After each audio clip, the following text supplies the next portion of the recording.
Wednesday at the same time, 8 a.m. via Zoom. In order to join the group, you just need to go out to relaxteams.com. Our team is, we have exclusives for different positions. We have up to 30 professionals. We still have available. You don't need to necessarily be in one of these positions, but these are available positions at this time for our organization. We have the loan officer, the real estate attorney, the title agent, the family law attorney. These are just, again, suggestions. If you do something that someone else in the group is not currently doing, you are welcome to join. Anyone can visit. So even if you're in one of the professions that we already have, you can visit. But in order to retain your spot and to be a full-time member of the team, you need to be exclusive and have the spot here. So I will start. My name is Dennis Harabin. I am a CPA. I'm obsessed with helping people to retain more of what they earn. At Relax Tax, we give basically business plans and we give playbooks to help people to be able to retain more of what they earn, and not just through taxes. Taxes are kind of after the fact. We found that insurance, taxes, and debt, if they're used together, provide people leverage in order to excel. If they're used the wrong way, they hold people back. So we want you to thrive, not just survive. And that's Relax Tax and what we do. Next up is Paul. Good morning, everybody. Paul Taubman from Digital Maestro. We're an online website agency that helps small businesses get the visibility that they need and deserve. We do that by creating a website that performs and delivers, gets them traffic, helps get the phone ring if that's what you're looking for, as well as getting the traffic to them with online marketing.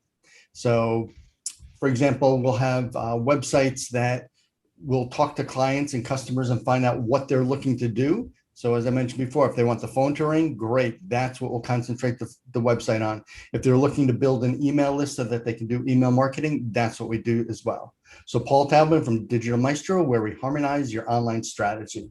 Next up is Lisa. Good morning. My name is Lisa Devorin, and I am passionate about helping people lose weight and improve their health. I lost weight finally after decades of putting it on, and this is a plan that works. It's simple, it doesn't break the bank, and it'll take your health to a whole nother level. I saw on the news today, there's a new injection out there that people can get weekly to help them lose weight, and but the side effects are pretty significant. The side effects of this plan is lowering or getting off prescriptions, getting rid of psoriasis, getting rid of aches and pains. If you know anyone that's struggling and looking for some help, I'd be happy to help them. You can reach me at stayhealthylivebetterthat.com. And next up is Candido. Morning, everybody. My name is Candido Rodriguez. I'm a financial advisor with University Mutual. And what I do is help our clients focus on the dreams and goals, setting the necessary step to achieve those dreams and aspirations. We do that opening new opportunities with a personalized plan and taking a unique approach that goes to fulfill your needs, whether it is on the basic of risk management, life insurance, etc., but also on the more complicated stuff with education planning, retirement planning, anything that can help you live your life today while planning for the future. My name is Candido with Western Mutual. Next is Desiree. Hi, everyone. My name is Desiree Halleck, and I'm the owner of Clarence Services, which is a marketing agency for startups and small businesses. And I help my clients realize that they don't need to boil the ocean to have an effective marketing plan. You can come up with a simplified strategy that is affordable and easy to implement. And I help my clients with anything from email marketing, lead nurturing campaigns, doodle videos, social media maintenance, content marketing, and even chief marketing officer services. And next up is Jonas. Jonas, I don't believe I heard him here today. Jonas owns Access Commercial Doors. They have a commercial door service. They provide the hard to get parts services for any type of commercial doors. set entry. I can't do them justice, but you want to reach out. If you have commercial deeds, you're a contractor, you do want to reach out to Jonas and find out more about his services. Next up is George. George, I didn't hear or see today. George owns Caring Transitions of Somerset County. Caring Transitions helps seniors to transition from a home that they've been in for a very long time and help to transition to their next phase and downsizing. Someone who's group memories, decades of memories, and how to make that transition, often helping children to help their parents in those time of need. Next up, we have Rochelle. Morning, everybody. My name is Rochelle DiCrescenzo. I'm the owner of The Healing Journey, and my practice is focused on a type of holistic hands-on treatment called the John Barnes Myofascial Release Approach. In our bodies, we have a fascial system, which is a three-dimensional connective tissue web, which connects everything in our bodies, our blood vessels, our nerves, our muscles, all the way down to the cellular level. Restrictions in that fascial web can cause a myriad of different symptoms. And a lot of times these symptoms are not picked up by traditional Western medicine. So I partner with my patients to look at the whole person, body, mind, and spirit, really get down to the root cause of what is causing their pain and dysfunction and help them get back to living a pain-free, active lifestyle.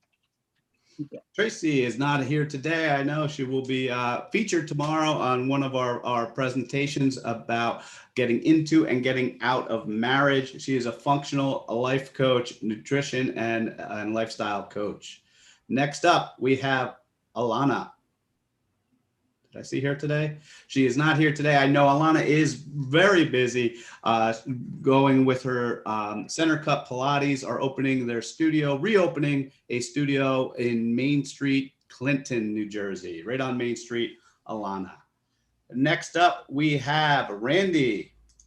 Hey everyone, Randy Morgan, Senior Relationship Banker in Parsippany for M&T Bank. So my goal really is to get out in the community and help small businesses grow. Whether you've been around 2 weeks, 20 years, I'm really here just to help you get to where you need to go. So I'm kind of going to pivot here a little bit from my normal business conversation and move it more towards the retail side.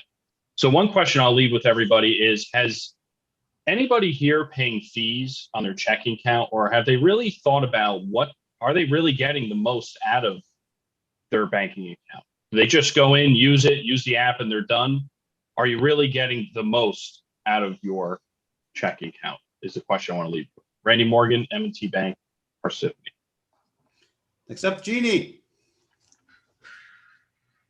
Good morning, everyone. Jeannie Asante, the name of my company is I Dream of Jeannie. We've been in existence since 1988. We are a portfolio of companies, but today I'm going to highlight identity theft protection. And why am I highlighting this, and why am I so passionate about identity theft protection? Because every day, there is not even one day that passes now that we don't hear about a company, a person, or even federal government being hacked and being afraid of having their identity being taken away. Don't live in that fear box. Call Jeannie Asante. Next up, Jake. Good morning, everyone. My name is Jake Miola, also known as Jake the Insurance Guy. I'm going to move my face out of the way so you can see all my businesses. I do personal lines of insurance, a little bit of small business insurance as well. As you can see on the bottom right, I also do custom painting. So if you're ever looking to, do anything exciting for yourself or a client, just let me know. I'm also the co-owner of an online second chance bookstore. Top left, that's royalreadersbookstore.com. You can go ahead and enter the code RELAX with an exclamation point and get a discount at checkout, royalreadersbookstore.com. And on the top right, I do karaoke with Jake the Insurance Guy at Ray's Bistro in Bound Brook. There's one this Saturday, the 12th from 6 to 10 p.m. But next Wednesday, the 16th is going to be a wine tasting and karaoke. So let me know if you're interested and you can come on out. Next up is Tim. Hey, good morning, team. Great to see everybody. God bless you, Rachel. I saw you just sneezed moments ago. My name is Tim Stollery. I'm a videographer. I'm a journalist of more than 25 years, a professional storyteller, an artist who uses images and sounds and words and deep research to tell stories. My work has been recognized with many awards, including 3 Mid-Atlantic regional local Emmys. I spent the last 10 years shooting a variety of projects, editing Final Cut Pro 10, as well as other digital video editing systems. And I'm passionate about shooting and editing video, except for porn and weddings. I won't be passionate about those. In fact, I won't do them at all. Next up, Chris. Chris is up. Thank you, Tim. Yes, Chris Nichols. I'm a financial advisor with Stonehill Financial. And in our focus, we really help small businesses and households with their finances and their planning, things they may, very successful, things they may be concerned about, though. And we really try to help bring it all together. We are advocates for them, work in their best interests.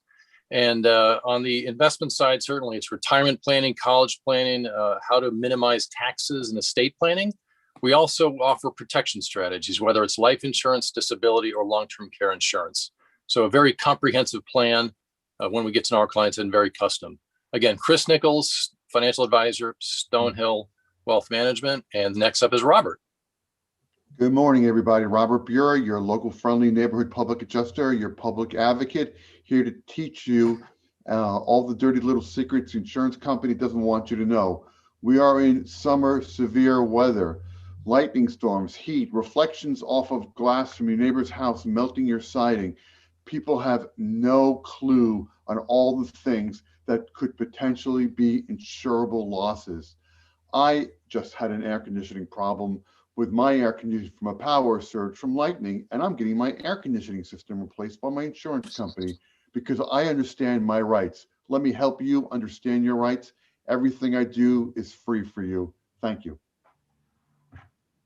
Lisa with Heart, she teaches CPR, general first aid.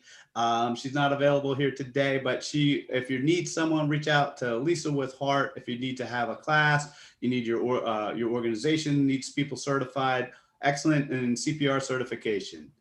Next up, Chris. I don't think Chris is here today. Chris Lipper, he is on the bus. He's got virtual networking group that meets tomorrow morning, a free networking group called Bang, and he runs virtual trade shows. Ran a wonderful virtual trade show, I think it was last week. Great experience. Chris Lipper on the bus. Next up, we have Anthony.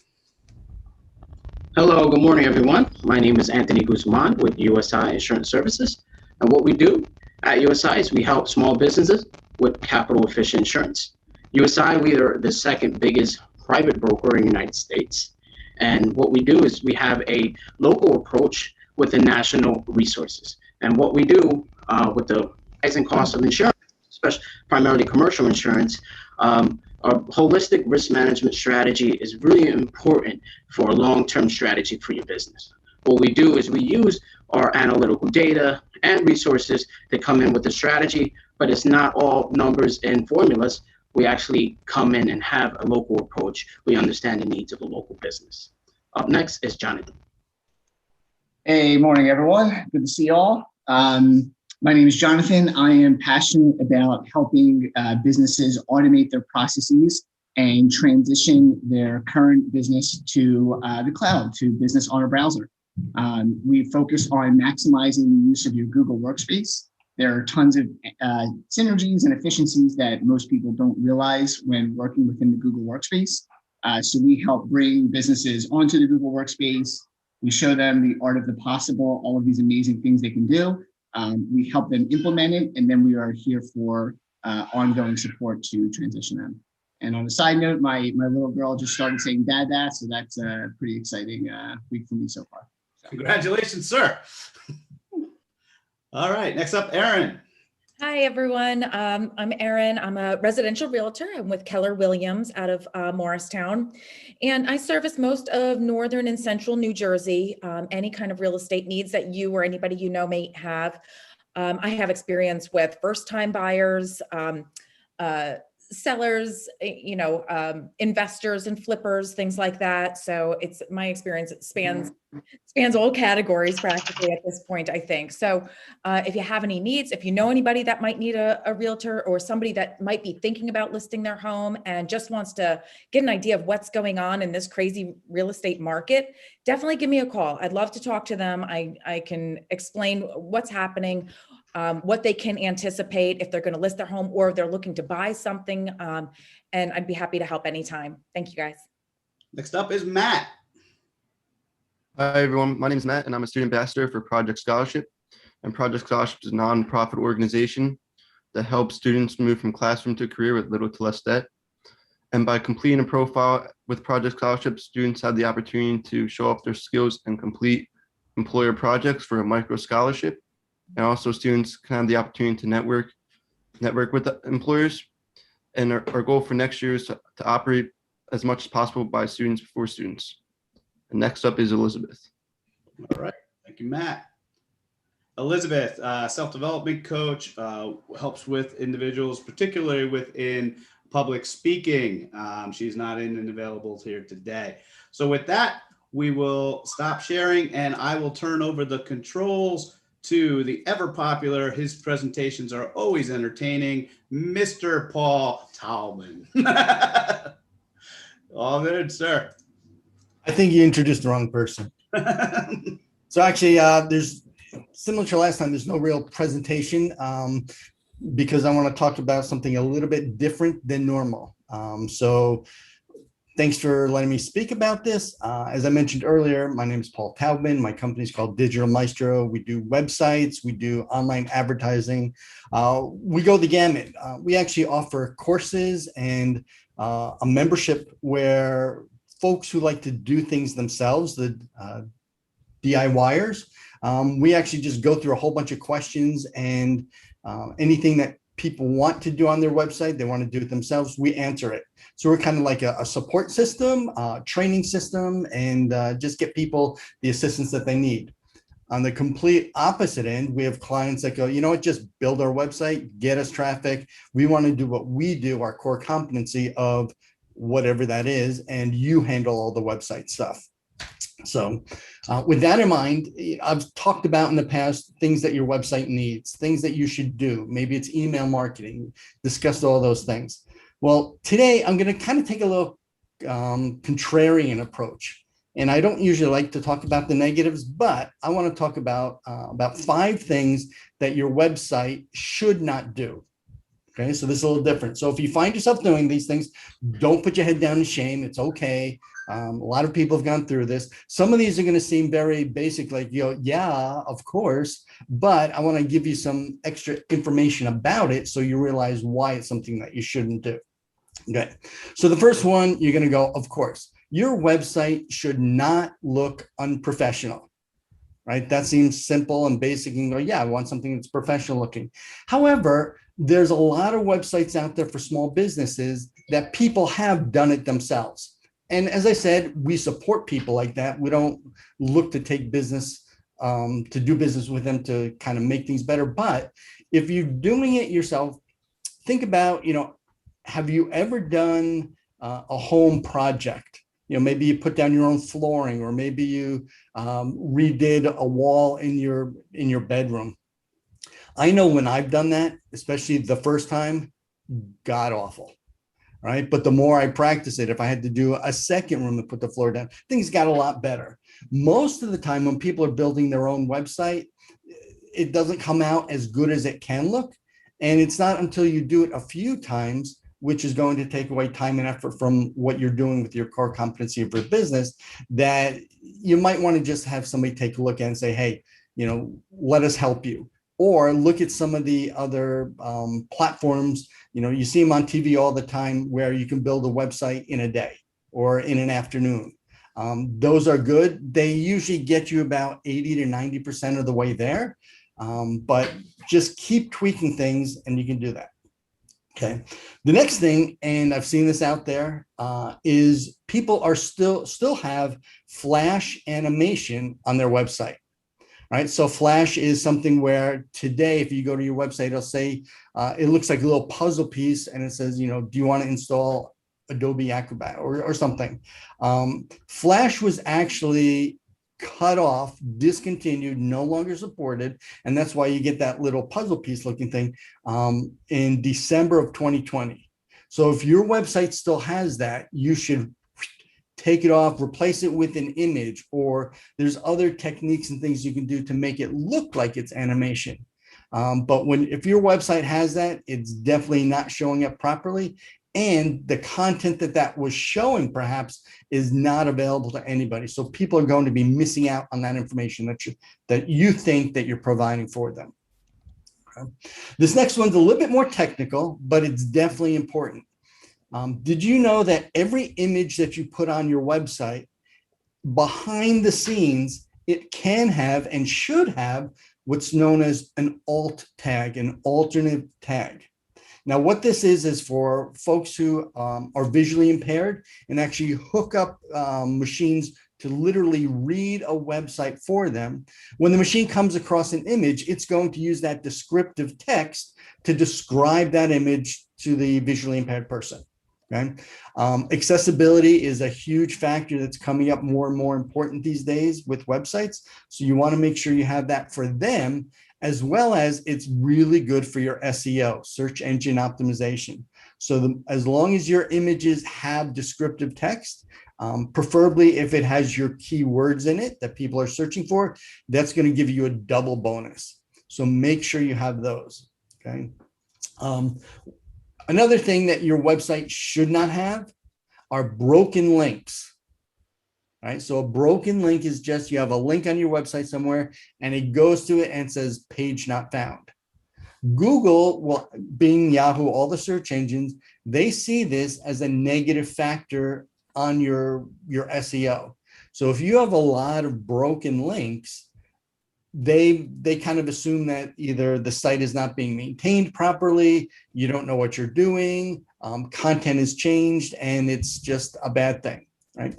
If your website has some age to it, right? 3 years, 5 years. Actually, you know, we've developed some sites that went live a few months ago, and even today, website links change, right? So if you're linking to another organization, you have no control over when they change their website and pages and that kind of stuff. So it's possible that you can have a good link today, and tomorrow they change it and it's a bad link. So what you need to do in that case is first, you know, make sure you're checking your links on a regular basis. And then if you find that there is a broken link, let's say it's over to, hypothetically, let's say I'm linking to somebody on the Relax Teams website, right? relaxteams.com site. And they decide to drop out or they move someplace and they're no longer with us. What I would do is I'd see that I have a broken link there, maybe find somebody else in Relax Teams that fits that new category. If I was talking about a carpenter, let's say, and I would update or replace that link so it's no longer broken. Or I might want to find a different carpenter, etc. So whatever you were linking to, if it's broken, find some replacement content for that. This next one's probably going to seem a little counterintuitive as well. One thing your website should not do is list all your products and services. Right? If you think about it, go, wait a second, I want people to know. So it's okay to highlight and showcase all your products and services. But if you have a lot of them, don't literally just list them. People are going to get bored with it. So break it up, make it more readable, put images in there, put headings in there. Don't just make it a menu, right? You ever go to a restaurant where they have Cheesecake Factory? Love them. They have something for everybody, but you can keep flipping through that menu for 20 minutes before you decide what you want. So make it interesting, maybe break up your services, list them out in different areas and chunks of things that you do, but make it aesthetically pleasing and not just this long list. Okay. Next, everybody, and we've talked about this in the group, social media is important these days. right? So you may have a Facebook account, you may have a Twitter account, you may have an Instagram, Pinterest, LinkedIn, Reddit, Bumble, Stumble. There are so many different social media platforms. And depending on what you read, people will tell you, you should have an account on all of these sites, right? So you may end up with 10 different social media accounts. And it's good on every page on your website to link to those social media accounts so people can connect with you, right? Sounds like a good idea. It is a good idea. The only time it's not a good idea is you have links to Twitter and you haven't tweeted since 2015 when they kind of came out with. So don't link to social media accounts that you have that you are not maintaining and that you're not using, right? Because people are going to go there and go, well, look at this. There's crickets. The person hasn't said anything. Or if you only have 2 followers and 3 people following you, you want to develop that following. You want to develop your presence on that platform and then put those links to there. And then along with that, the last thing I want to talk about is your website should not be stale. What do I mean by that? Always be adding content to your website. You want to add new information. This way, the search engines know that there's new content on your website. They do come to your website and they realize that, and that's going to help you with SEO. When clients, customers, and prospects come to your website, let's say you have a blog or you're listing articles and they see that the last article you wrote was 2 years ago, they're going to wonder, is this website, is this business still functioning? Right? You want it going back to that professional look. If your website looks like it's from the early 2000s, it probably should be updated, right? And then the last thing with being stale is if somebody scrolls down to the bottom of your website and it says, you know, copyright 2016, you probably want to change that because people, again, will look at that and go, are they still up to date? Are they still in the past? What's going on with this? You know, some websites, some companies want to show when they started. So that's why they put up 2016. Well, in that case, it's best to make it 2016 through 2021. And then next year, update it to 2022. So a lot of things that you shouldn't do, some of them very easy to fix, some of them a little bit more technical. But by fixing those, it's going to make a big difference overall. So that's it. Any questions about anything? Paul, first and foremost, you lived up to the hype. The intro. Thank you, Paul. Great tips. Great presentation. Thank you, sir. I do have a question. Yeah, Lisa. How difficult or easy is it to go behind the art image and put some keywords? Okay, great question. So different platforms, different ways that your website is built, they all should allow it. So if that's the case, you'll need to kind of go into there. It's usually known as an attribute or a characteristic. So when you add that image, it will probably say, what is the alt image that or what's the information you want to add for this? So it's usually not too difficult. If you're using a pre-configured platform or your company gives you this, you may or may not be able to do it. Okay. Thank you. Excellent. Any other questions, concerns? We have 5 minutes left. We will stop streaming at this point.